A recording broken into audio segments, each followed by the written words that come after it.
Hoje eu tenho a palavra de consolo para o seu coração. Abra sua Bíblia comigo, por favor, no primeiro livro de Samuel, capítulo 1. Primeiro livro de Samuel, capítulo 1. Essa é uma das histórias mais lindas da Bíblia, que está registrada nesse texto. Eu estou com a versão revista e atualizada. Essa versão diz assim: houve um homem de Ramataim Zofim, da região montanhosa de Efraim, cujo nome era Eucana, filho de Jeroão, filho de Eliú, filho de Tou, filho de Zufi, efraimita. Tinha ele duas mulheres, uma se chamava Ana e a outra Penina. Penina tinha filhos, Ana porém não os tinha.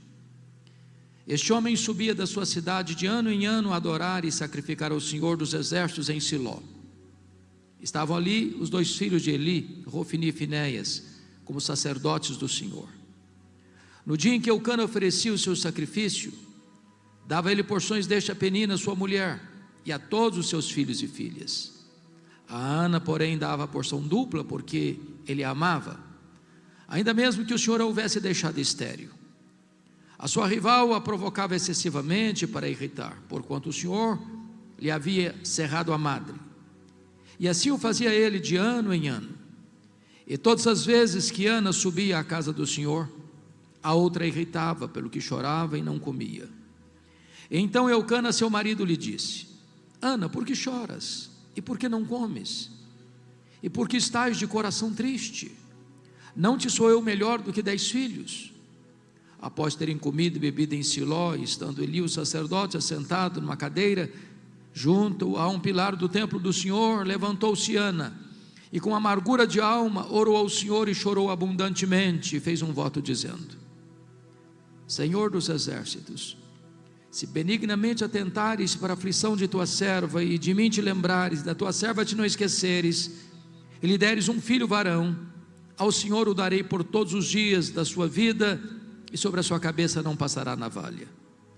Demorando-se ela no orar perante o Senhor, passou ele a observar-lhe o movimento dos lábios, porquanto Ana só no coração falava. Seus lábios se moviam, porém não se lhe ouvia voz nenhuma. Por isso ele a teve por embriagada e lhe disse: Até quando estarás tu embriagada?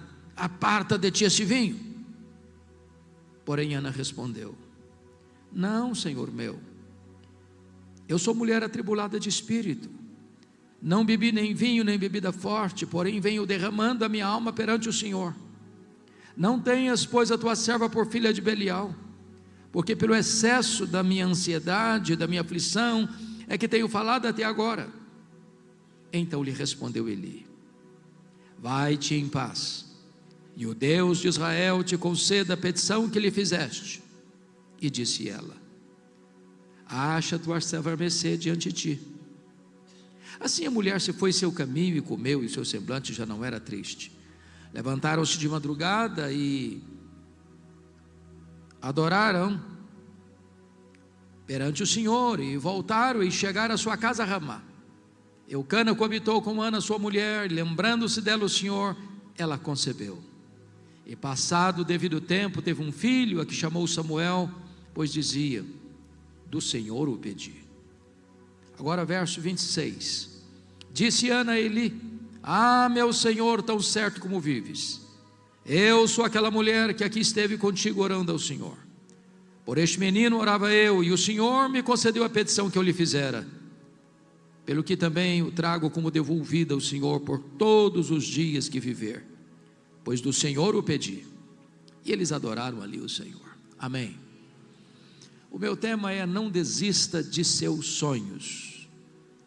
Não desista de seus sonhos. Era o ano de 1952 na Nova Zelândia. Um importante esportista daquele país nutriu um sonho audacioso, ousado, inédito. O sonho de escalar a montanha mais alta do planeta. O sonho de chegar no pico do topo, no pico do Monte Everest, no topo do Monte Everest, o monte mais alto da terra, com mais de 8.800 metros de altitude. Ele partiu para realizar o seu sonho, mas fracassou, não conseguiu chegar. Meses depois, ele foi convidado para dar uma palestra em Londres, na Inglaterra, e curiosamente, quando ele chega no auditório, eles haviam colocado uma grande gravura do Monte Everest na parede. Ele olhou para a gravura, abaixou a cabeça, cabisbaixo dirigiu-se à plataforma. Quando passaram-lhe a palavra, por um momento ele esqueceu o seu auditório, voltou-se para a gravura e disse: Monte Everest, da primeira vez tu me derrotaste, tu não podes crescer mais, mas eu ainda estou crescendo, da próxima vez eu te vencerei.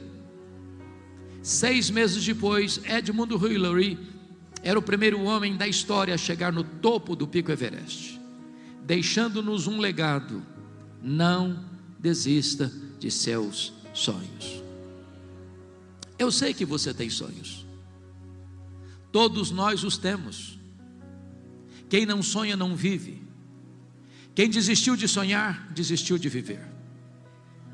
Mas é provável que nesta noite, neste seleto auditório, haja alguém que tenha perdido os seus sonhos mais belos pelas estradas da vida.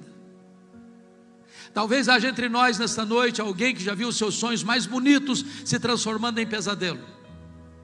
Quem sabe até mesmo haja alguém aqui que já desistiu de seus sonhos, que já enterrou os seus sonhos, que já colocou uma lápide sobre os seus sonhos, dizendo: aqui jaz os meus sonhos. Eu quero encorajar você nesta noite a tomar de volta esses sonhos e a colocá-los na presença de Deus.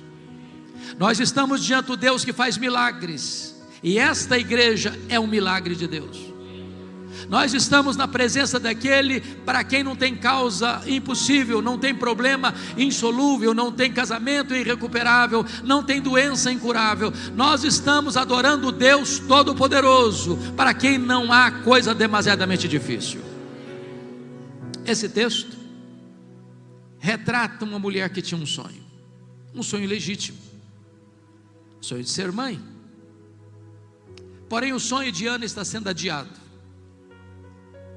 Eu creio até que se Ana fosse nossa contemporânea, ela enfrentaria algumas abordagens. Acho que a primeira delas seria esta: Ana, você é uma mulher tão crente, você ora tanto, você vai tanto à casa de Deus, você está estéril, você está doente, você tem que examinar melhor a sua árvore genealógica, porque é provável que haja alguma maldição hereditária incrustada aí na sua família. Enquanto essa maldição não for quebrada, você não vai ser curado. Só que o problema de Ana não era a maldição hereditária. Se Ana vivesse hoje, talvez alguém parecido com os amigos de Jó chegariam para ela para dizer o seguinte: Ana, ninguém sofre sem causa. Para você estar sofrendo, alguma coisa de errado você fez. Enquanto você não confessar esse pecado, você não vai ser curada. Só que o problema de Ana não era pecado escondido. Se Ana vivesse hoje, talvez alguém mais audacioso diria para ela assim: Ana, deve ter algum demônio da esterilidade escondido aí na sua vida. O que você precisa fazer é ir num culto de libertação. Só que o problema de Ana não era demônio. O versículo 5 do texto lido é claro: foi o próprio Deus quem a deixou estéril. O versículo 6 é mais claro: foi o próprio Deus que cerrou a sua madre, de tal maneira que a doença de Ana não tem a ver com maldição, não tem a ver com pecado, não tem a ver com demônio. A doença de Ana tem a ver com Deus. Mas isso pode dar um nó em nossa cabeça, porque se Deus tem o melhor para nós, Ele tem. Se Deus quer o melhor para nós, Ele quer. Como é que Deus pode adiar os nossos sonhos? E os nossos sonhos mais legítimos? Pois é sobre isso que quero passar a falar com você nesta noite. Em primeiro lugar, Deus adia os nossos sonhos para nos ensinar a verdade de que o Deus das bênçãos é melhor do que as bênçãos de Deus. A maior necessidade sua e minha não é da bênção de Deus, é do Deus da bênção.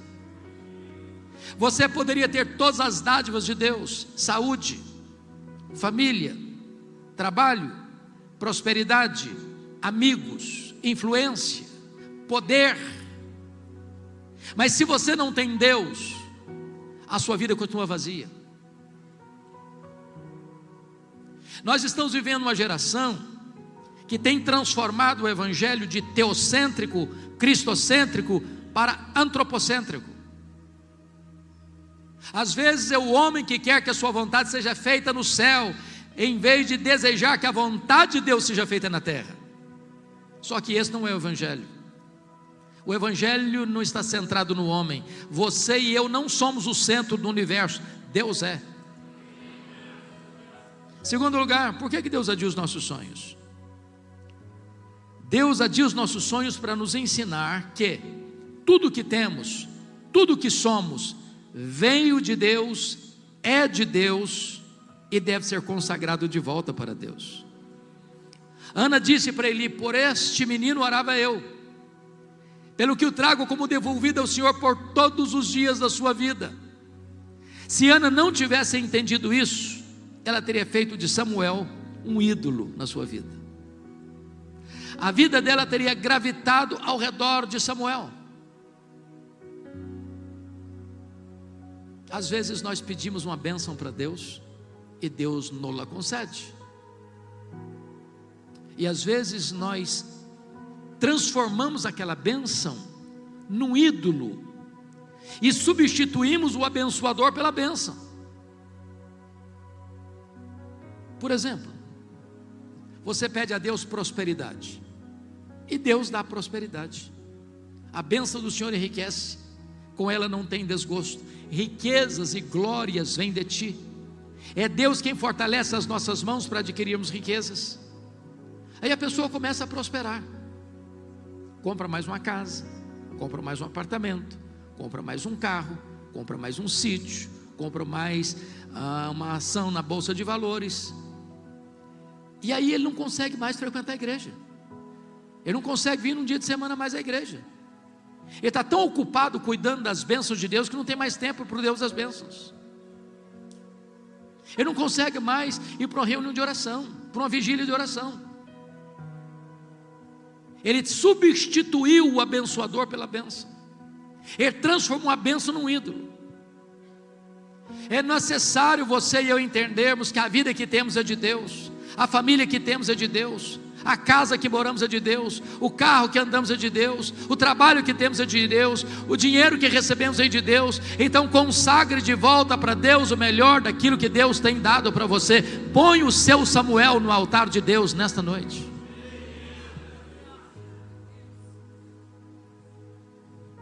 Quarto lugar, aliás, em terceiro lugar, por que Deus adia os nossos sonhos? Deus adia os nossos sonhos porque os planos de Deus são maiores e são melhores do que os nossos melhores sonhos. Qual era o sonho de Ana? Apenas ser mãe. Qual era o projeto de Deus na vida de Ana? Que ela fosse mãe do maior profeta, do maior sacerdote, do maior juiz de Israel, do homem que haveria de trazer de volta a nação apóstata para a presença de Deus. Às vezes Deus não atende o seu pedido, porque Ele olha e diz assim: ah, meu filho, ah, minha filha, você está pedindo pouco demais, seu sonho é miúdo demais, eu tenho coisa maior, eu tenho coisa melhor para você. Quando José do Egito estava preso, ele pediu ao copeiro do faraó para lembrar-se dele, mas o copeiro de faraó esqueceu-se dele e ficou mais 2 anos mofando na cadeia. E você pergunta: mas onde está Deus, que deixa um filho inocente padecer numa prisão imunda? Por que Deus não tirou José da prisão quando ele queria sair de lá? Se José tivesse saído da prisão quando ele queria sair de lá, o máximo que ele teria sido era um bom lavador de copos no palácio de faraó. Naqueles 2 anos Deus estava construindo a rampa do palácio para ele sair da cadeia e ser governador do Egito. Quando Deus parece demorar, não é porque Deus está demorando, é porque Deus está preparando algo maior e melhor para a nossa vida, porque não há Deus como o nosso que trabalha para aqueles que nele esperam. Os pensamentos de Deus são mais altos que os nossos pensamentos, os caminhos de Deus são mais elevados que os nossos caminhos, os planos de Deus são melhores do que os nossos melhores sonhos. Quarto lugar, por que Deus adia os nossos sonhos? Bom, Deus adia os nossos sonhos porque Ele é Deus, livre e soberano, que faz todas as coisas conforme o conselho da sua vontade. Confira comigo o capítulo 2, versos 6 a 8, onde nós encontramos o cântico de Ana, e ela faz uma declaração extraordinária aí. Ela diz assim: o Senhor é o que tira a vida e a dá, faz descer a sepultura e faz subir. O Senhor empobrece e enriquece, abaixa e também exalta, levanta o pobre do pó e desde o monturo exalta o necessitado para o fazer assentar-se entre príncipes. Eu tenho percorrido a nação brasileira e às vezes escuto algumas coisas que, em nome de uma fé robusta, beira a blasfêmia. Quando as pessoas dizem assim para Deus: Deus, eu proíbo, Deus, eu exijo, Deus, eu determino, Deus, eu decreto, e ai de Deus se não atender. Até parece que essas pessoas estão assentadas num alto e sublime trono, e Deus muito humilhado e pequenininho assentado aos seus pés. Que tolice, que meninice espiritual. O nosso Deus está no trono, Ele tem as rédeas da história em suas mãos, Ele não pode ser colocado contra a parede, ninguém pode pressionar Deus. Deus é livre, Deus é soberano, Ele faz todas as coisas conforme o conselho da sua vontade. Ele quem dá a vida, Ele quem tira a vida, Ele quem exalta, Ele quem rebaixa, Ele quem coloca no trono, Ele quem tira do trono. Só Ele é Deus e Ele é soberano. Por outro lado, quando Deus faz, ninguém pode impedir a mão de Deus de fazê-lo. Em nome da sã teologia, alguns dizem assim: não, o tempo dos milagres acabou, ficou lá no passado. A Bíblia diz que o nosso Deus é o mesmo ontem, é o mesmo hoje, é o mesmo para sempre. Ele não se aposentou numa cadeira de balanço, Ele não vestiu um pijama. O nosso Deus reina, o nosso Deus trabalha até agora, o nosso Deus faz prodígios e não precisa pedir licença nem para você e para mim para fazê-lo. Ele é Deus. Eu fico imaginando que Ana, como mulher instruída que era, deve ter buscado todos os recursos da medicina para cuidar da sua saúde, como toda mulher, sem exceção, gosta de uma bolsa, uma boa bolsa. Eu acho que ela devia carregar nesta bolsa os últimos exames médicos, a junta médica de Ramá, dizendo: Ana, não tem cura, não tem jeito. Mas Ana entendia uma coisa: se Deus quiser, tem jeito. A última palavra não é da ciência, a última palavra não é da medicina. Quando Deus quer, tem jeito. Para Ele não tem doença incurável, para Ele não tem causa perdida, para Ele não tem vida irrecuperável. Ele pode tudo quanto Ele quer.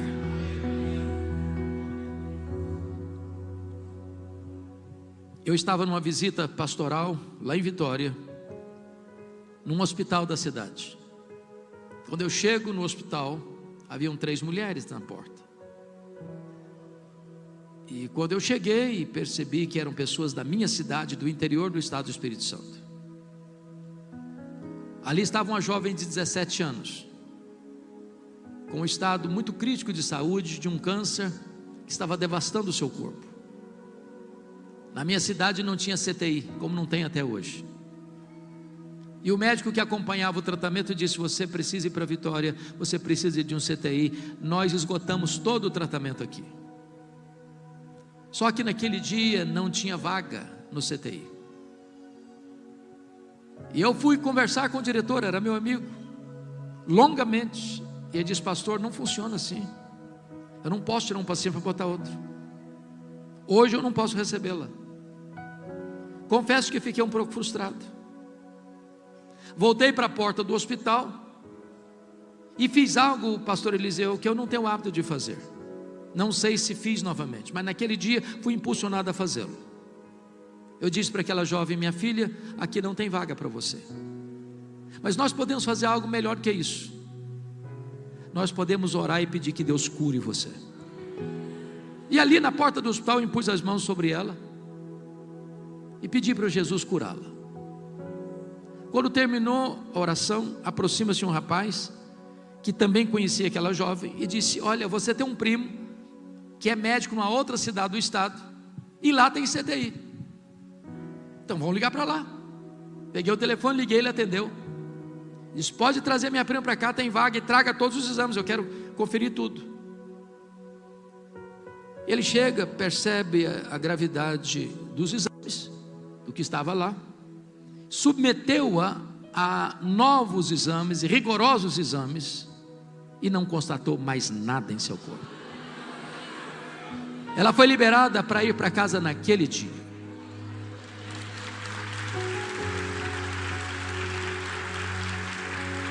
Isso tem mais de 20 anos. Mais de 20 anos. Nos últimos anos eu tenho pregado na minha cidade todos os anos, no período entre Natal e Ano Novo.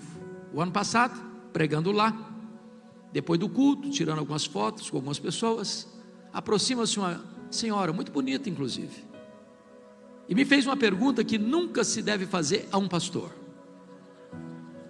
o senhor se lembra de mim? Não faça mais essa pergunta para nenhum pastor, é constrangedora. Eu olhei bem para ela, olhei de novo, disse: minha irmã, só me perdoe, mas eu não estou lembrado da senhora não. Ela me disse: eu sou aquela moça que há mais de 20 anos o senhor orou por mim. Jesus me curou naquele dia e nunca mais eu tive qualquer sintoma daquela enfermidade. Quando Deus quer, tem jeito. Não estou lhe dizendo que todas as pessoas pelas quais eu oro, Deus vai curar. O que eu estou lhe dizendo é que se Deus quiser, tem jeito. Então não desista de seus sonhos. Agora, o segundo ponto da mensagem: todas as pessoas que têm sonhos precisam ter muita cautela, porque existem assassinos de sonhos soltos por aí, que querem matar os seus sonhos. E Ana teve que lidar com 3 assassinos de sonhos. A primeira pessoa que quis matar os sonhos de Ana foi a sua rival Penina. Diz a Bíblia que Penina irritava Ana, sobretudo quando Ana subia para a casa de Deus em Siló. Ela provocava Ana de tal maneira que Ana entrava numa espécie de tristeza crônica, começava a chorar, eu acho que até perdia o apetite, entrava em depressão. Eu não sei o que é que Penina dizia para Ana, mas de uma coisa eu tenho certeza: Penina não era uma mulher de Deus, porque gente de Deus não vive para infernizar a vida dos outros. Gente de Deus é bálsamo, gente de Deus é aliviador de tensões. Cuidado com as peninas da vida, que tentam irritar você, que tentam tirar você do sério, que tentam massacrar você apesar da sua intensa dor. A segunda pessoa que quis matar os sonhos de Ana foi o sacerdote Eli. Todo ano Ana subia para Siló, todo ano. Lá estava Eli, lá estava Rofini, lá estava Finéias. Não consta o historiador bíblico que em nenhuma dessas idas, nem Eli, nem Rofini, nem Finéias, olhasse para Ana, conversasse com Ana, orasse por Ana, chorasse com Ana. A primeira vez que o sacerdote Eli dirigiu a palavra a Ana foi para sacar contra ela um pesado libelo acusatório, chamando-a de bêbada, chamando-a de filho de demônio, de filha de Belial, na casa de Deus. Eu acho até, pastor Joel, que se a Ana fosse membro da Lagoinha de Siló, ela ia sair da igreja. Aí, eu acho que ela faria um pouco mais, ela ia fazer uma campanha para tirar o pastor Eli da igreja. Por muito menos as pessoas fazem isso hoje. Só que Ana não era uma mulher hipersensível. Ana não era um crente cristal, porcelana. Ana era uma mulher madura na fé. Ela diz: eu não estou bêbada não, meu Senhor. Eu sou mulher atribulada de espírito. O que eu estou fazendo é derramando a minha alma perante o Senhor. Não me trate como uma filha do demônio, não me trate como uma filha de Belial. A terceira pessoa que quis matar os sonhos de Ana foi o seu marido, Eucana. Eucana era um maridão. Diz o texto que Eucana amava Ana, que Eucana era um marido provedor, ele dava porções duplas a Ana. Mas Eucana tinha um problema, ele era cabeça dura demais, incrédulo demais. Eucana não acreditava em milagres. Ele conhecia a história da redenção, ele sabia como Deus havia curado Sara, como Deus havia curado Rebeca, como Deus havia curado Raquel. Ele via Ana chorando, ele via Ana orando. Em momento algum a Bíblia diz que Eucana chega para Ana e diz o seguinte: minha filha, eu sei que você quer ser mãe, eu sei que você chora, eu sei que você ora, eu acompanho a sua vida, Deus já fez milagres no passado, quem sabe Deus faça de novo, então conta comigo, eu estou do seu lado, nós vamos orar juntos, quem sabe Deus nos ouve. Não consta a Bíblia que ele tivesse feito isso, mas o versículo 8 relata que uma hora ele chama a Ana para uma conversa, e eu vou parafrasear a conversa. Eu acho que foi mais ou menos o seguinte: vem cá, Ana, eu preciso bater um papo com você. Ana, não dá mais, filha, esse negócio de querer ser mãe vira uma obsessão na sua vida.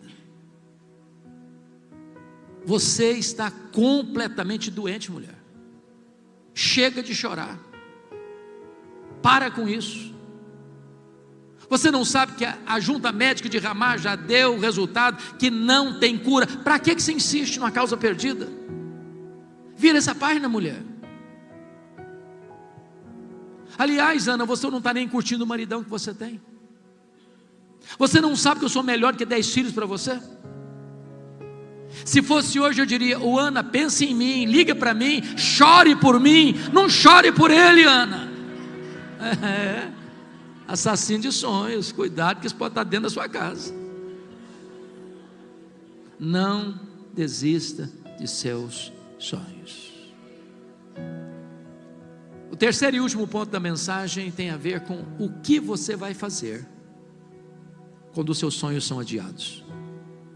Ana nos ensina 3 coisas. Primeiro, se os seus sonhos estão sendo adiados, continue crendo que Deus vai fazer um milagre, que Deus pode fazer um milagre. Continue orando, continue jejuando, continue chorando diante de Deus. Ore um pouco mais, jejue um pouco mais, persevere um pouco mais, caminhe um pouco mais. Tem muita gente que desiste cedo demais. Tem gente que desiste no limiar da vitória. Quantos casamentos, irmãos, que acabaram porque faltou um pouquinho mais de paciência, um pouquinho mais de perdão, um pouquinho mais de oração. Não desista. Não desista.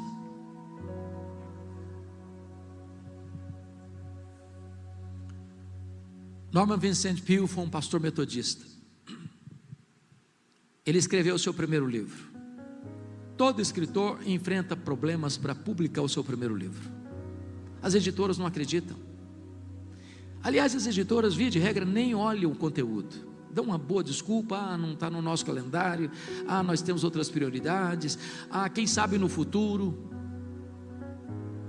Então ele escreveu o livro O Poder do Pensamento Positivo e procurou editoras. Bateu numa porta, bateu noutra, nenhuma editora se interessou pelo livro. Ele ficou muito frustrado.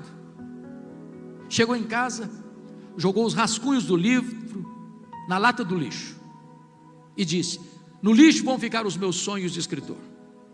Dona Ruth, sua mulher, mais crente e mais otimista do que ele, como via de regra as mulheres são. Pegou os rascunhos do lixo e disse: eu acredito nos seus sonhos e vou lutar por eles.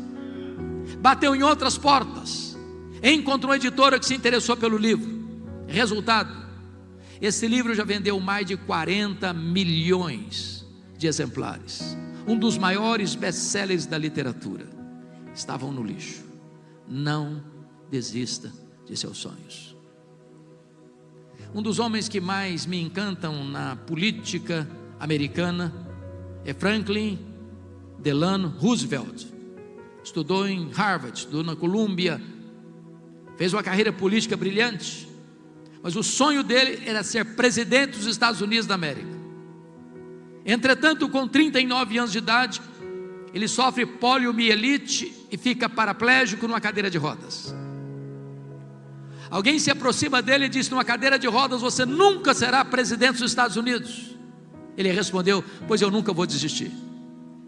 Foi o único homem até hoje na história americana que foi eleito e reeleito presidente dos Estados Unidos da América 4 vezes consecutivamente numa cadeira de rodas.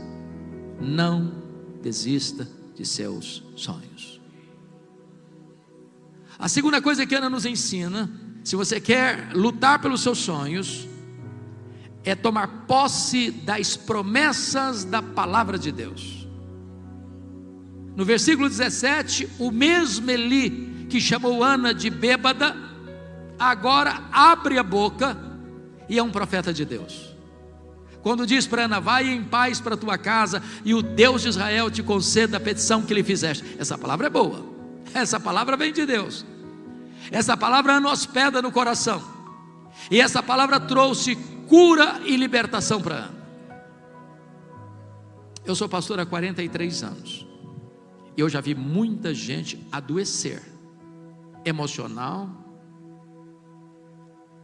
espiritual e até fisicamente, porque um dia escutou uma palavra atravessada, cheia de veneno, ou do pai, ou da mãe, ou do marido, ou da esposa, ou do filho, ou da filha, ou do patrão, ou do professor. Deixa eu lhe dizer algo. Se você escutou uma palavra que parece mais uma seta de veneno para destruir você, não acolha esta palavra. Você não é o que as pessoas dizem que você é. Você não é nem mesmo quem você pensa que você é. Você é quem Deus diz que você é. Mas se você quer vitória na sua vida, aproprie-se das promessas da palavra de Deus. Sabe por quê? Porque Deus é o avalista da sua palavra. Deus vela pela sua palavra em a cumprir. Nenhuma das promessas de Deus cai por terra. E notem vocês que Ana recebe 2 curas. A primeira cura dela aconteceu lá em Siló, quando ela tomou posse da promessa. Diz a Bíblia que o rosto dela mudou, que o semblante dela mudou, que a tristeza bateu asas, que a alegria voltou, que o brilho voltou, que a fé voltou, que a confiança voltou, e ali ela foi curada emocionalmente. Mas diz o texto que ela desce para Ramá, coabita com seu marido. Deus se lembrou dela, ela concebeu e deu à luz a um filho, a quem pôs o nome de Samuel. Em Siló ela creu, em Ramá ela obedeceu. Em Siló ela tomou posse da promessa, em Ramá o milagre se historificou na sua vida. Notinha de rodapé, notinha de rodapé. Ana queria ser mãe, mas ela vivia chorando.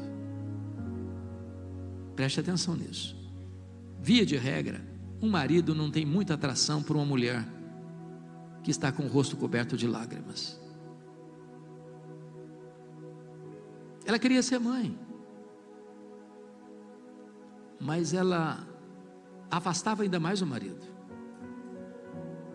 E eu fico imaginando a cena. Quando ela desce de Siló, rosto bonito, sorriso largo. Quem sabe usou os melhores cosméticos, os melhores perfumes. E o Elcano olhou para ele e disse: uau, hoje tem avivamento lá em casa.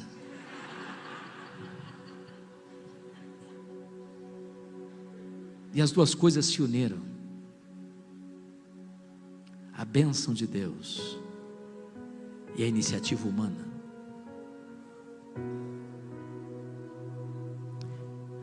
Mas a última coisa para fazer, se os seus sonhos estão sendo adiados, é o que Ana nos ensina: volte às trincheiras da luta. Ana saiu dos quartos escuros, ela parou de chorar, ela voltou a se relacionar com o marido. Em nome de Jesus, pare de reclamar, pare de murmurar. Tem hora do choro e tem hora de parar de chorar. Tem hora que é hora de agir.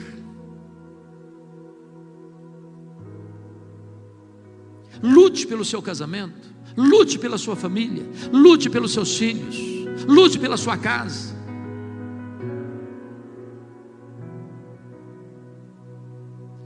Irmãos, nós cremos numa verdade que para mim é uma das verdades mais consoladoras da Bíblia, que é a doutrina da soberania de Deus. Quando você diz que Deus é soberano, você está dizendo o seguinte: eu não creio em acaso, eu não creio em sorte, eu não creio em coincidência, eu não creio em azar, eu não creio em determinismo cego, eu não creio em feitiço, eu não creio em olho gordo, eu não creio em macumba para crente. Eu creio que a mão de Deus dirige o meu destino. Se você está passando uma prova, essa prova não pegou Deus de surpresa. Se você está passando por um vale, Deus não foi surpreendido por isso. Se você está passando por uma doença, Deus tem um propósito nisso. Então volte a cantar, então volte a sorrir, então volte a crer, então volte a confiar em Deus, então volte a lutar por esta causa em nome de Jesus e não desista de seus sonhos. Há um autor que eu gosto de ler, e não obstante não ser um autor evangélico, Og Mandino. Se você não leu pelo menos o maior vendedor do mundo, vale a pena ler. Mas o que me chamou a atenção na vida desse homem não foi nem sequer um dos seus livros, foi a sua história, a sua biografia. Aos 35 anos de idade, Og Mandino estava falido, bêbado, caído numa sarjeta, abandonado pela esposa, pensando em suicídio. 10 anos depois, aos 45 anos, Og Mandino estava no topo da fama mundial, escrevendo livros lidos e traduzidos no mundo inteiro, ensinando as pessoas a viverem com otimismo.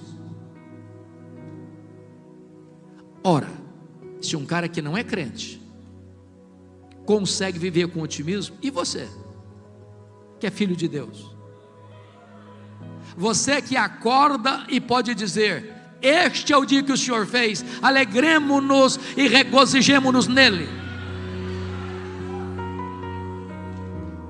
No seu livro autobiográfico, ele dá uma dica para você começar o seu dia animado. Todo crente tem que começar o seu dia animado. Ele diz assim: você quer começar o seu dia animado? Pegue o melhor jornal da sua cidade. Hoje ninguém compra mais jornal em banca, mas você tem o jornal no seu telefone. Abra o jornal. Só um detalhe. Por favor, não comece a leitura nas páginas políticas. Você vai ficar depressivo, com raiva, vai perder seu dia. Então pule essa página. Bom, mas é claro que você não é tão corajoso a ponto de querer começar o seu dia lendo as páginas econômicas. Gente, a coisa está feia. A coisa está feia.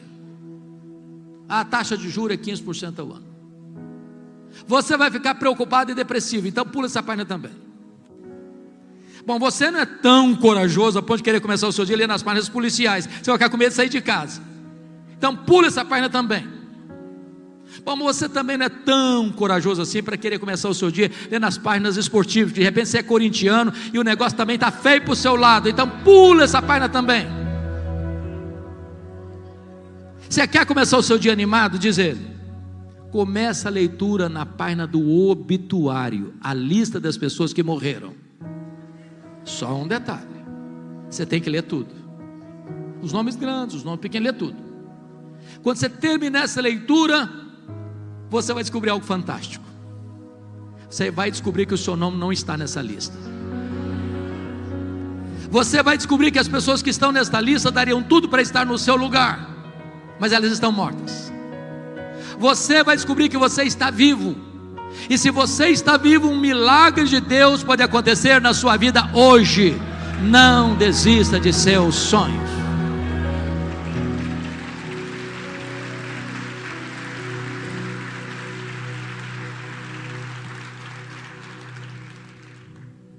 Esta mensagem tem um sabor especial para mim. Isso porque eu sou fruto de um sonho. Os meus pais moravam numa região muito pobre do interior do estado do Espírito Santo, nos idos de 1958. Não tinha estrada, não tinha carro, não tinha médico.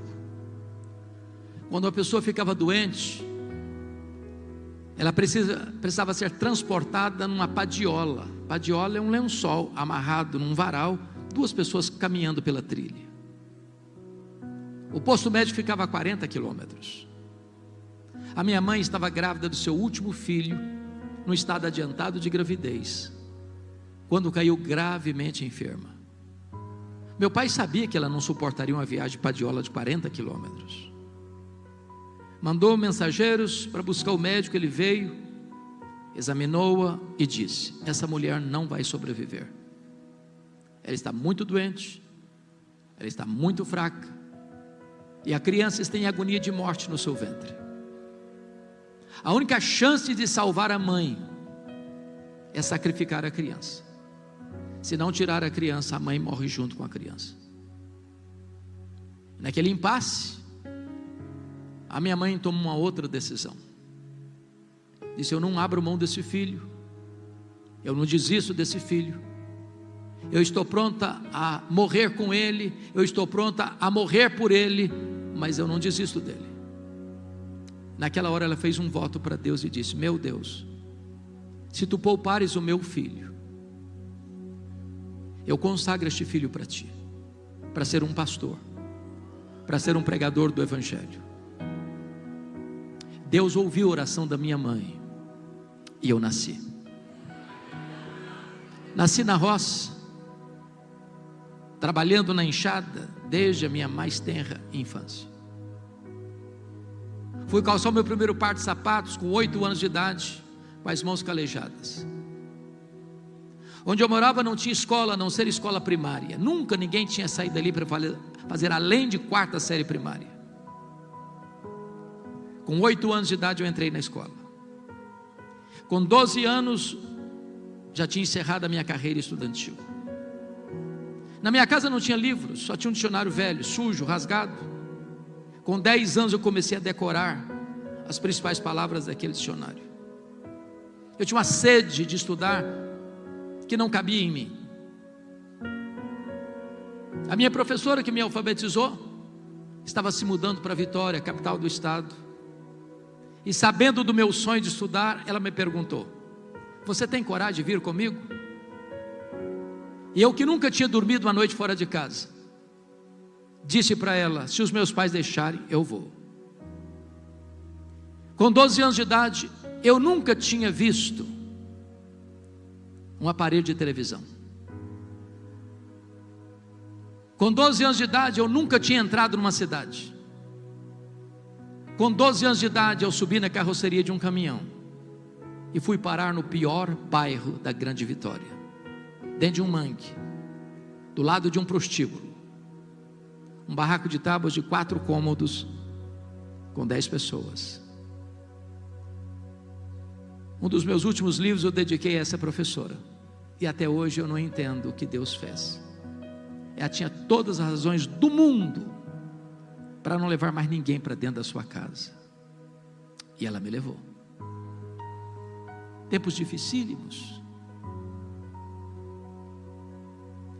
Muitas vezes eu namorei um pão de sal na vitrine de um botequim, com muita fome. E eu não tinha dinheiro para comprar um pão de sal para comer. Muitas vezes eu procurei farinha e não tinha farinha para comer. Às vezes eu chorava, com 12 anos de idade, mas eu tinha um sonho. Eu queria estudar. Mas pasmem vocês, o meu sonho de criança, de juventude, era ser político e advogado. No dia que eu fiz 18 anos, eu que nunca perdi um comício por nada, tirei meu título e me filiei num partido. A minha mãe nunca me contou o projeto dela com Deus, embora analfabeta, mas sábia. Se ela contasse, pensava ela, eu seria sugestionado a ser pastor. Deus haveria de me chamar. E um dia eu conversava com um presbítero, homem maduro na fé, e falava para ele que se no final da minha vida, depois que eu realizasse todos os meus sonhos de um político e de um advogado, eu entraria num seminário e encerraria minha carreira sendo um pastor. E esse homem botou o dedo literalmente no meu nariz e disse: você quer dar as sobras para Deus? Deus quer você agora, com a sua juventude, com a sua força, com a sua inteligência. E aquela palavra entrou no meu coração como uma flecha. E eu saí dali 1000% convencido de que naquele momento Deus me chamava para o ministério. Se eu tivesse 10 vidas, eu queria ser pastor nas 10. A primeira pessoa que eu comuniquei foi com a minha mãe. Disse: mamãe, estou desistindo dos meus sonhos, Deus me chamou para o ministério. Ela me disse: meu filho, por esta causa eu já orava antes de você nascer. Antes da minha mãe partir para Jesus, ela me chamou à sua casa e me contou toda essa história. E me disse mais: meu filho, nesses anos todos, eu nunca deixei de me levantar da minha cama de madrugada, dobrar os meus joelhos e pedir que Deus levantasse você, que Deus capacitasse você para ser um pregador da palavra. E eu chorei muito com a minha mãe. Disse: mamãe, a senhora está me ensinando as lições mais importantes da minha vida. A senhora está me ensinando que um filho nunca é pobre se tem uma mãe que ora por ele. A senhora está me ensinando que o mais importante não são os meus sonhos, mas são os planos de Deus. E eu quero encerrar esta mensagem na contramão do meu tema e dizer para você: desista dos seus sonhos. Desista dos seus sonhos, se preciso for, mas nunca abra mão do plano de Deus para a sua vida.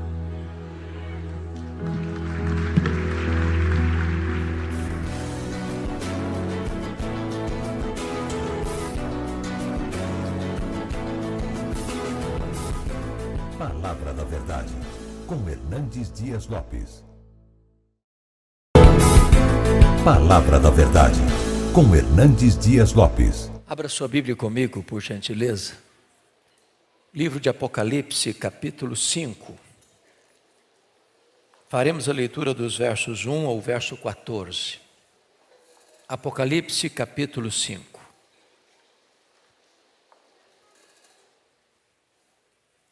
Esse texto diz assim: vi na mão direita daquele que estava sentado no trono um livro escrito por dentro e por fora, de todo selado com 7 selos. Vi também um anjo forte que proclamava em grande voz: quem é digno de abrir o livro e lhe desatar os selos? Ora, nem no céu, nem sobre a terra, nem debaixo da terra, ninguém podia abrir o livro, nem mesmo olhar para ele. E eu chorava muito, porque ninguém foi achado digno de abrir o livro, nem mesmo de olhar para ele. Todavia, um dos anciãos me disse: não chores, eis que o leão da tribo de Judá, a raiz de Davi, venceu para abrir o livro e os seus 7 selos. Então, vi no meio do trono e dos 4 seres viventes, e entre os anciãos de pé, um cordeiro como tendo sido morto. Ele tinha 7 chifres, bem como 7 olhos, que são os 7 Espíritos de Deus enviados por toda a terra. Veio, pois, e tomou o livro da mão direita daquele que estava sentado no trono. E quando tomou o livro, os 4 seres viventes e os 24 anciãos prostraram-se diante do cordeiro, tendo cada um deles uma harpa e taças de ouro cheias de incenso, que são as orações dos santos. E entoavam um novo cântico, dizendo: digno és de tomar o livro e de abrir-lhe os selos, porque foste morto e com o teu sangue compraste para Deus os que procedem de toda tribo, língua, povo e nação, e para o nosso Deus os constituíste reino e sacerdotes, e reinarão sobre a terra. Vi e ouvi uma voz de muitos anjos ao redor do trono, dos seres viventes e dos anciãos, cujo número era de milhões e milhares de milhares, proclamando em grande voz: digno é o cordeiro que foi morto de receber o poder e riqueza e sabedoria e força e honra e glória e louvor.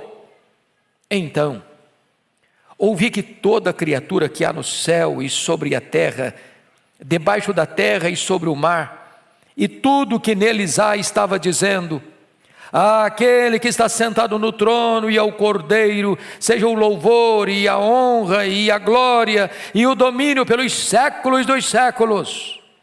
E os 4 seres viventes respondiam: amém. Também os anciãos prostraram-se e adoraram. Amém. Esse texto, irmãos, abre as cortinas da história e revela para nós que Deus tem o controle do futuro. O homem sempre quis decifrar o futuro. Os historiadores opinam sobre isso. Os sociólogos opinam sobre isso. Os antropólogos definem sobre isso, opinam sobre isso. Os futurólogos, os filósofos também tentam decifrar o futuro. Mas quem pode fazê-lo? A história é um enigma para o homem. Nós não enxergamos nas dobras do futuro. Nós não enxergamos na curva. O homem não tem esse controle. É por isso que surgem filosofias e mais filosofias para tentar interpretar a história. Os gregos já faziam isso, achando que a história é cíclica. Que o que é hoje, o que foi ontem, e o que é hoje será amanhã, e a história não caminha para uma consumação.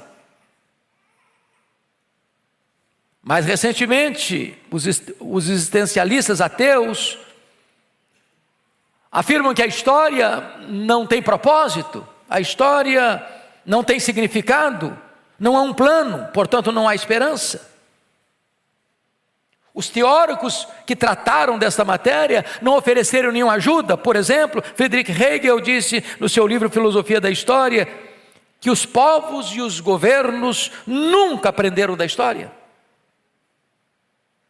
O primeiro-ministro da Inglaterra, Winston Churchill, disse que os homens cresceram no conhecimento, na tecnologia, na ciência, no saber, mas não evoluíram moralmente. Sob pressão, o homem moderno é capaz de fazer as mesmas atrocidades das eras primitivas. O historiador Gibbon, no seu livro Declínio e Queda do Império Romano, foi mais pessimista ao dizer que a história é pouco mais que um registro dos crimes, das loucuras e dos infortúnios da humanidade. Mas no passado, um autor tão decantado, Thomas More, escreveu o seu livro Utopia. E nesse livro, com um otimismo irreal, com um romantismo até, disse que chegaria um tempo em que nós construiríamos com as nossas próprias mãos um paraíso na terra. E por um tempo a humanidade chegou a sonhar isso, a pensar que isso era possível. Até que, em pleno século passado, século XX, nós fomos assaltados, esmagados por duas sangrentas guerras mundiais. 1914, 1918, Primeira Guerra Mundial, mais de 30 milhões de pessoas mortas. Não aprendemos a lição? 1939 a 1945, a Segunda Guerra Mundial, mais de 60 milhões de pessoas mortas. E não aprendemos a lição. Nós acumulamos arsenais e mais arsenais, a ponto de Mikhail Gorbachev, no seu livro Perestroika, em 1985, afirmar que nós já temos um arsenal tão poderoso para destruir que o que nós já temos armazenado daria para destruir o planeta Terra 27 vezes. O mundo está como uma panela de pressão. Vocês bem acompanham os acontecimentos. Há uma angústia, há uma perplexidade entre as nações. Para onde a história caminha? Esse texto, amados irmãos, nos oferece uma grande esperança. Esse texto é a resposta para as nossas indagações. Esse texto aponta para nós que a história não está ao léu, sem rumo, como um barco à deriva, jogado pelas ondas revoltas do mar da vida. A história está nas mãos do Cordeiro de Deus, o nosso glorioso Redentor. Então eu gostaria que vocês acompanhassem comigo algumas lições do texto. A primeira delas é que o Deus que está no trono do universo tem um propósito para a sua vida e para a história da humanidade. Confira comigo, por gentileza, o verso 1. Toda a igreja comigo, por favor, lendo o verso 1. Vi na mão direita daquele que estava sentado no trono um livro escrito por dentro e por fora, de todo selado com 7 selos. No capítulo 4, João é chamado ao céu, e ao subir ao céu, ele vê alguém sentado no trono. Ele não descreve esse alguém, a não ser com figuras de pedras preciosas, a sua majestade, a sua santidade, a sua grandeza, a sua glória. E esse alguém que está sentado no trono tem um livro. Esse livro é exatamente os destinos da humanidade, o plano de Deus para a história. Mas esse livro está nas mãos daquele que está no trono, ou seja, os céus governam a terra. A história não está à deriva, a história não está nas mãos dos homens, a história não está nas mãos dos poderosos deste século, a história está nas mãos de Deus. Agora notem, este livro, diz o texto, representa para nós que tudo está traçado, tudo está escrito, tudo está determinado. Nada foi esquecido, nada foi omitido. Em outras palavras, não existe acaso, não existe sorte, não existe azar, não existe determinismo cego, não existe misticismo. Existe um plano eterno, perfeito, que não pode ser frustrado. E esse plano está nas mãos de Deus. O livro está nas mãos de Deus. Mas agora, notem vocês que somos informados que esse livro está de todo selado, com 7 selos, por dentro e por fora. Isso significa que não é o homem que tem a chave da interpretação. Não é o homem que consegue dar sentido e propósito à história. Porque agora há uma pergunta que vai ecoar no versículo 2. Vi também um anjo forte que proclamava em grande voz: quem é digno de abrir o livro e de lhe desatar os selos? Quem é digno? Quem é capaz? Quem tem competência? Quem tem capacidade? Quem tem poder para fazer isso? Quando diz que ele está selado com 7 selos, a ideia é que ele está totalmente selado. Essa é a ideia. A ideia é que a história sem Deus é um livro lacrado. A ideia é que só Deus pode dar sentido à história. E aqui é curioso, é que foi feita uma pesquisa. Notem comigo, por gentileza. Versículo 3. Leia o verso 3 comigo, toda a igreja, por favor. Ora, nem no céu, nem sobre a terra, nem debaixo da terra, ninguém podia abrir o livro, nem mesmo olhar para ele. O que representa isso? Quando ele fala que nem no céu, quem está lá? Estão os seres celestiais, os querubins, os serafins, os anjos. Quem está lá? Os remidos que já estão na glória. Abraão, Moisés, Elias, Paulo, Pedro, Maria, os nossos pais na fé, os que já nos precederam. Nenhum destes foi encontrado digno de abrir os selos deste livro da história. Mas a pesquisa prossegue no verso 3, nem sobre a terra, ou seja, nenhum homem, por mais poderoso, por mais influente, por mais culto, nenhum rei, nenhum imperador, nenhum filósofo, nenhum cientista, nenhum religioso, foi capaz de abrir o livro e desatar os seus selos, nem sequer olhar para ele.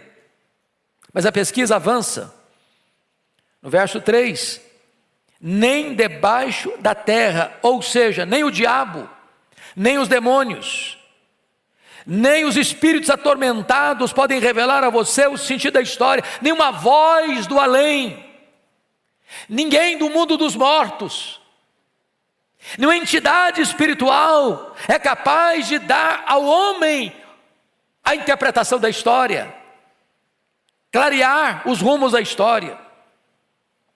Em outras palavras, irmãos, nenhuma ideologia, nenhum partido político, nenhum sistema econômico é capaz de decifrar para você o significado da história. Então, diante desta pergunta, quem é digno? O que acontece é que nós estamos diante de 3 coisas. Primeira, a grande questão, quem é digno? Segunda, a grande constatação, ninguém podia abrir o livro. Terceiro, a grande decepção, e eu chorava muito. A crise de João, meus amados, é a crise da impotência de todos nós. Quando você abre o jornal, quando você abre o seu aplicativo, quando você pesquisa o que está acontecendo no mundo hoje, no Brasil, na América do Sul, na América Central, na América do Norte, na Europa, na Ásia, na África, na Oceania, no mundo, você fica perplexo. Tanto conhecimento e tanta barbárie ao mesmo tempo, tanto saber e tanta escravidão ao mal ao mesmo tempo, tanta tecnologia e tanta vida arruinada ao mesmo tempo, tanto poder e tanta ganância de mais poder ao mesmo tempo, tantos instrumentos para se viver bem e tantas guerras sangrentas e brutais, encarniçadas ao mesmo tempo. E você fica angustiado, assim como João. A sensação nossa tem hora é um nó na garganta, é uma angústia na alma, é uma perplexidade, dizer, meu Deus, o que está acontecendo? Os governantes perdidos, os parlamentos perdidos, as cortes confusas, a violência nas ruas, a injustiça nos tribunais, as drogas escravizando a juventude, a promiscuidade sem freios, as guerras cada vez mais brutais. E você pergunta: meu Deus, para onde está indo isso? E o choro de João é o seu choro, é o meu choro, é o nosso choro. Será que a história está à deriva? É a pergunta. Será que caminhamos para o caos? É a pergunta. E então o verso 5 nos oferece uma luz de esperança. Leia o verso 5 comigo, por favor, toda a igreja. Todavia, um dos anciãos me disse: não chores, eis que o leão da tribo de Judá, a raiz de Davi, venceu para abrir o livro e os seus 7 selos. Que palavra preciosa, não chores. Mas essa palavra, ela pode ser apenas um consolo piegas. Às vezes, pastor Arival, eu tenho ido a funerais de pessoas queridas, de parentes próximos, de ovelhas amadas. E às vezes aqui, acolá, eu escuto alguém dizer: não chora não. E eu acho que essa palavra é tão tola. Porque funeral é lugar de choro mesmo. O melhor discurso que você pode fazer num funeral é o discurso do silêncio. É dar um abraço em alguém, encostar a cabeça dele no seu peito e não falar nada.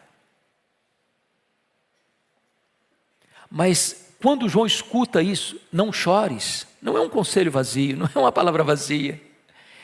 Ao mesmo tempo ele vai mostrar a solução: não chores, porque o digno procurado é o digno encontrado.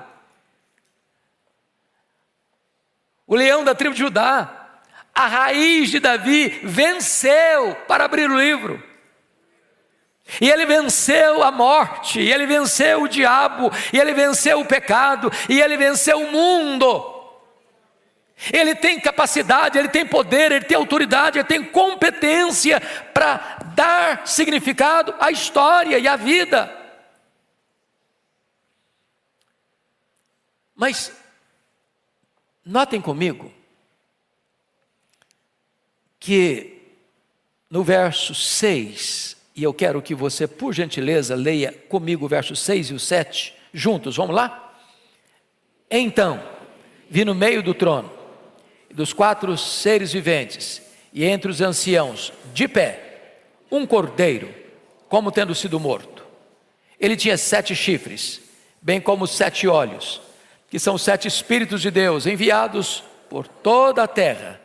Veio, pois, e tomou o livro da mão direita daquele que estava sentado no trono. Louvado seja Deus.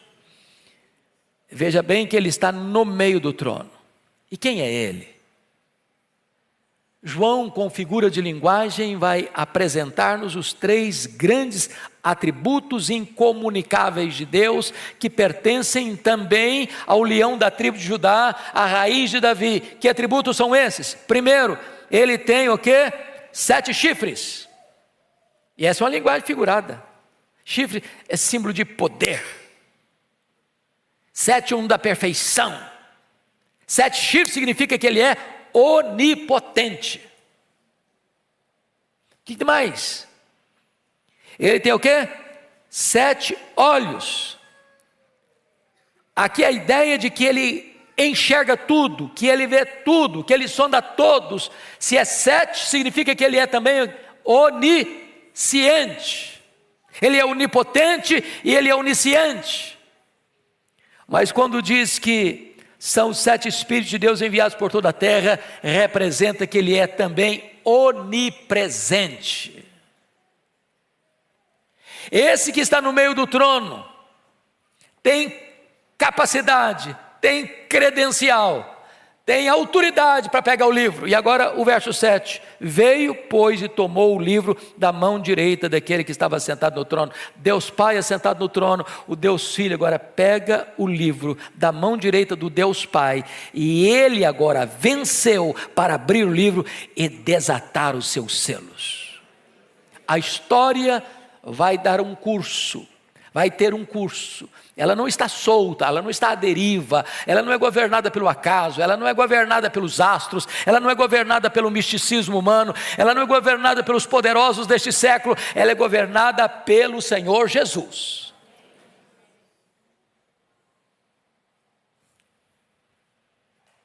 Pois bem, vejam vocês que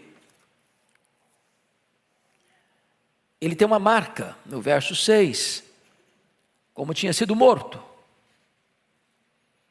Ele tem uma posição, ele está de pé, e ele tem um lugar, ele está no meio do trono, e agora o livro está na mão dele.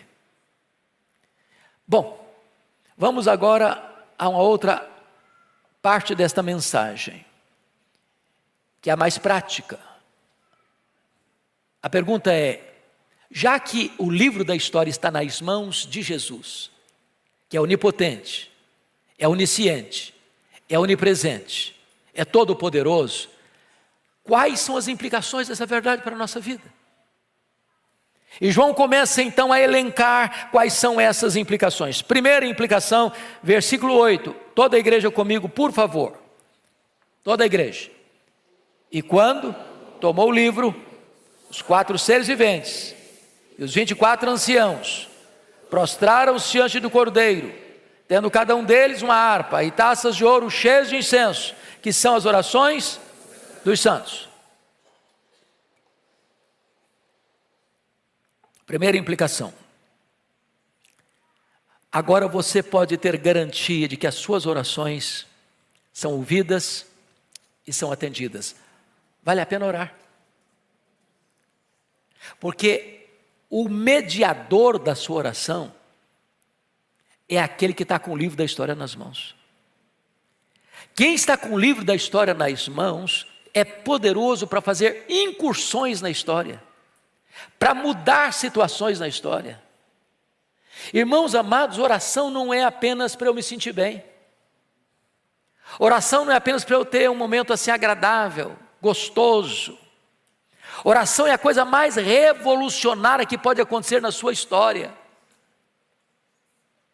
Você está falando com aquele que tem o controle do universo nas mãos, aquele que pode interferir na história em seu favor, aquele que pode virar a mesa da história, mudar o placar do jogo da sua vida, aquele que pode fazer milagres extraordinários, aquele que pode fazer com que a mulher estéril seja alegre mãe de filhos, aquele que pode abrir a vista aos cegos, aquele que pode fazer os coxos andarem, os surdos ouvirem, os mudos falarem, os mortos ressuscitarem, aquele que tem todo o poder, toda a autoridade nos céus e na terra. Para ele você fala, você conecta a fraqueza humana à onipotência divina, você conecta o altar da terra com o trono do céu. Quando você ora, você aciona o braço do todo-poderoso Deus em seu favor.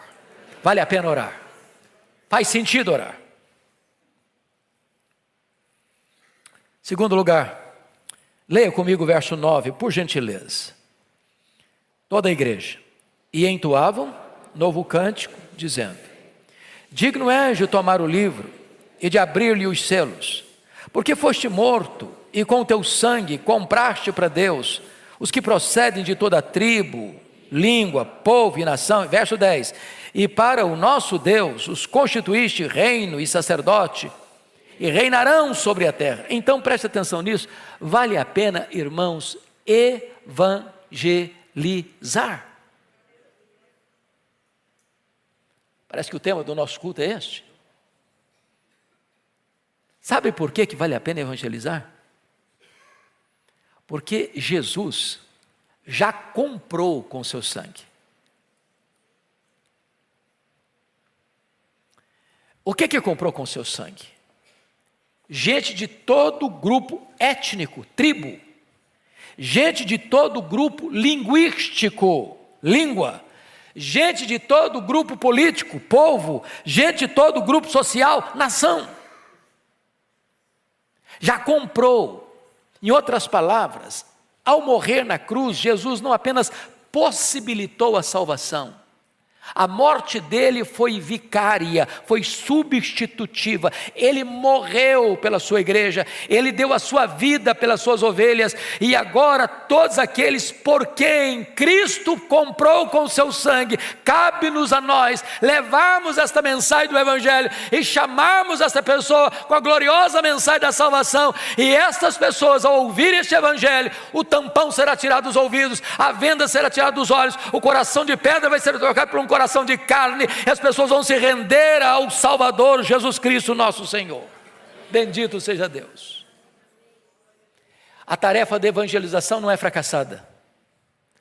Pastor Arival, desculpe dizer isso, para mim foi um dos mais lindos sermões que eu já ouvi do senhor. O senhor chegou e falou: a mensagem hoje eu tenho o sermão. Como é que é? Tem a mensagem, eu não tenho o sermão. O senhor tinha o sermão e a mensagem. A missão que a igreja está engajada é uma missão poderosa e vitoriosa.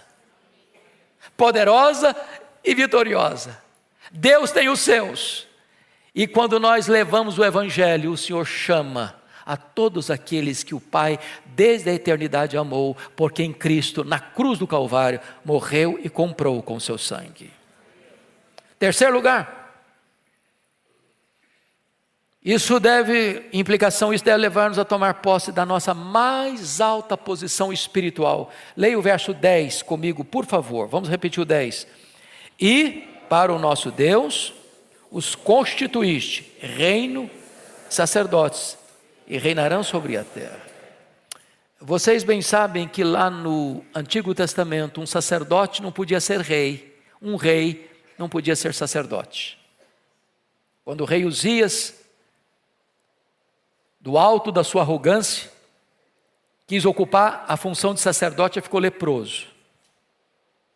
Mas Jesus ocupou a função de rei e de sacerdote. Ele é o rei dos reis, ele é o sumo sacerdote. E agora, quando você crê nele, você é constituído rei e sacerdote. Agora você tem o sacerdócio real. Eu quero lhe dizer que corre nas suas veias mais do que sangue azul. Você é filho do Rei dos Reis e do Senhor dos Senhores. Ele não apenas vai levar você para o céu, ele vai levar você para o trono. Agora aqui, você e eu já reinamos com Ele, porque estamos assentados com Ele nas regiões celestiais, acima de todo principado e potestade. E quando formos para lá, nós assentaremos em tronos e nós reinaremos com Ele, nós seremos corregentes com Ele para julgar o próprio mundo e os anjos. Mas, em quarto lugar, o fato de Jesus estar com o livro da história nas mãos, isso implica em que você e eu devemos dedicar tudo o que somos e tudo o que temos a Jesus. Por favor, leiam comigo os versos 11 e 12. Toda a igreja comigo, por favor. Vi e ouvi uma voz de muitos anjos ao redor do trono, dos seres viventes e dos anciãos, cujo número era de milhões e milhares de milhares, proclamando em grande voz: digno é o Cordeiro que foi morto, de receber o poder, e riqueza, e sabedoria, e força, e honra, e glória, e louvor. Ele é digno de receber isto aqui, digno de receber o poder, digno de receber a riqueza, digno de receber a sabedoria, digno de receber a força, digno de receber a honra, digno de receber a glória, digno de receber o louvor. É Ele que é digno, não é nenhum homem, nenhuma instituição. É Jesus que é digno. Então entregue na mão dele todo o poder, toda a riqueza, toda a sabedoria, toda a glória, toda a honra, todo o louvor. A nossa vida é para Ele, o nosso culto é para Ele, a igreja é dele, nós vivemos para a glória dEle. Ele é a razão de todas as coisas, Ele é o centro de todas as coisas, tudo converge nele, tudo tem sentido nele. Então, o que você vai perceber daqui para frente é que aquele que foi procurado, aquele que foi encontrado, agora ele é plenamente adorado. Eu chamo a sua atenção que ele é adorado por quem ele é. Versículo 5 a 7 diz que ele é o leão da tribo de Judá, ele é a raiz de Davi, e ele é o cordeiro que foi morto. Segundo, ele é adorado por onde ele está. Está escrito que ele está no meio do trono. Terceiro, ele é adorado por aquilo que ele fez. Em outras palavras, ele comprou-nos para Deus, e ele nos constituiu reino e sacerdotes para Deus. Quarto, ele é adorado por aquilo que ele tem. Ele tem adoração de todo o universo, de toda a criatura. Ele tem adoração dos serafins, ele tem adoração dos querubins, ele tem adoração dos anjos, ele tem adoração da igreja na glória, ele tem adoração da igreja na terra, ele tem adoração do universo inteiro, porque tudo foi criado para ele e para a glória dele, e o universo inteiro está rendendo culto a ele. É por isso que Dr. Charles Erdman, um dos mais eruditos comentaristas bíblicos, ao escrever o seu belíssimo comentário de Apocalipse, descreve que nos capítulos 4 e 5 de Apocalipse nós temos o oratório da criação e o oratório da redenção. Oratório é um gênero musical dramático, com solos e coros acompanhados de orquestra. E aqui ele apresenta para nós um dos quadros mais belos dessa peça musical.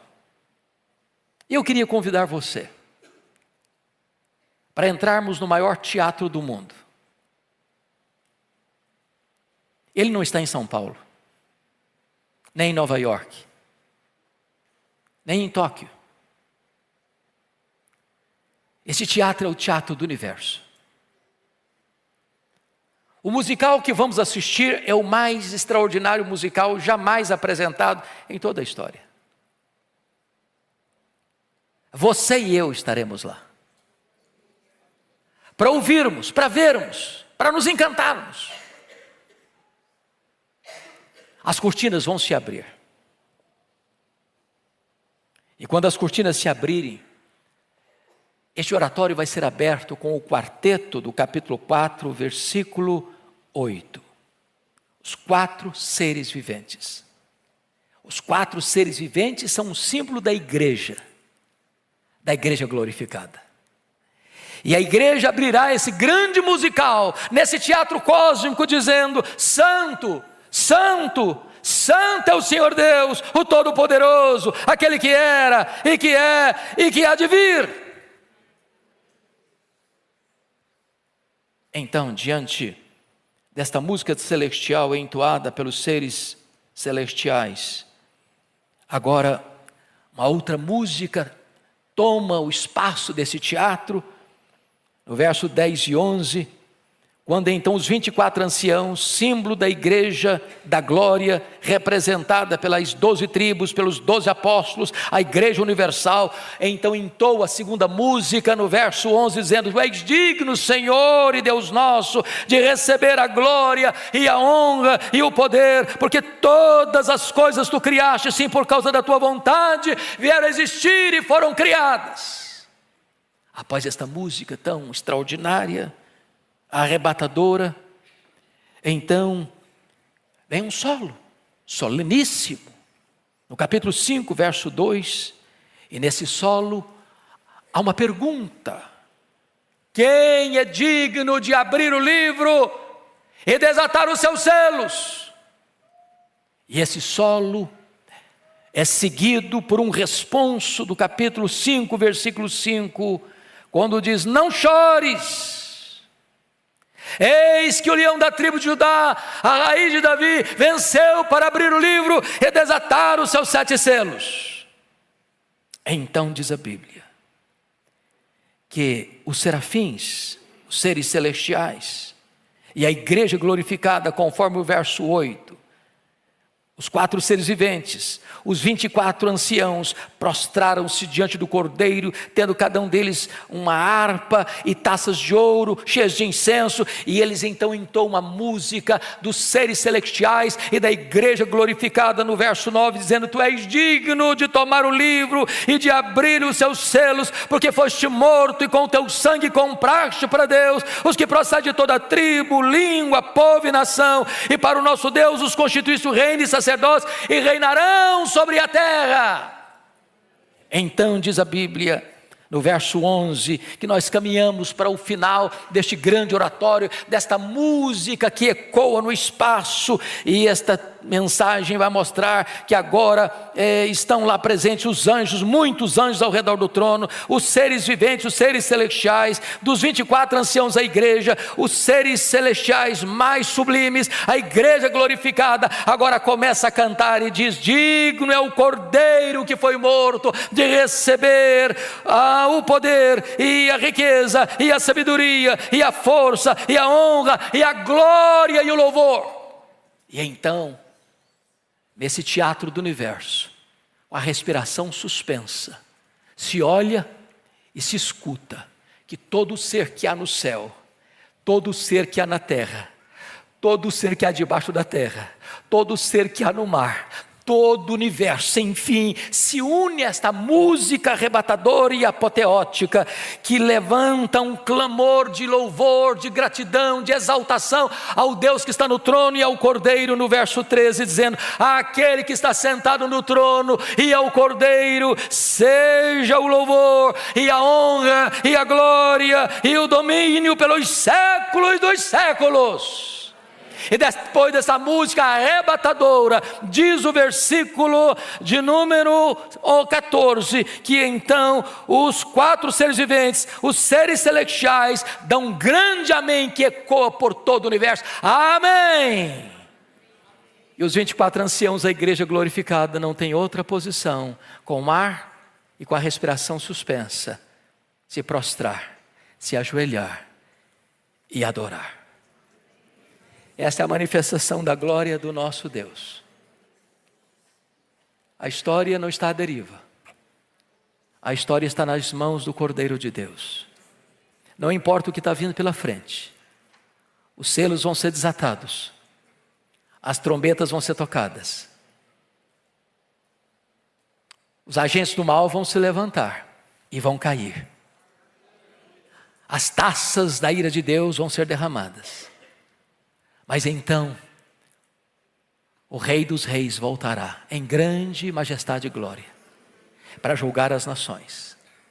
E aos remidos pelo seu sangue, comprados pelo seu sangue, ele vai dizer: vinde agora, benditos de meu Pai, entrem na posse do reino, que vos está preparado desde a fundação do mundo. E então não haverá mais choro, nem pranto, nem dor, porque as primeiras coisas já terão passado. E nós reinaremos com Ele para sempre e sempre e sempre. Aleluia. Deus tem um plano para cada criatura. A sua vida está nas mãos de Jesus.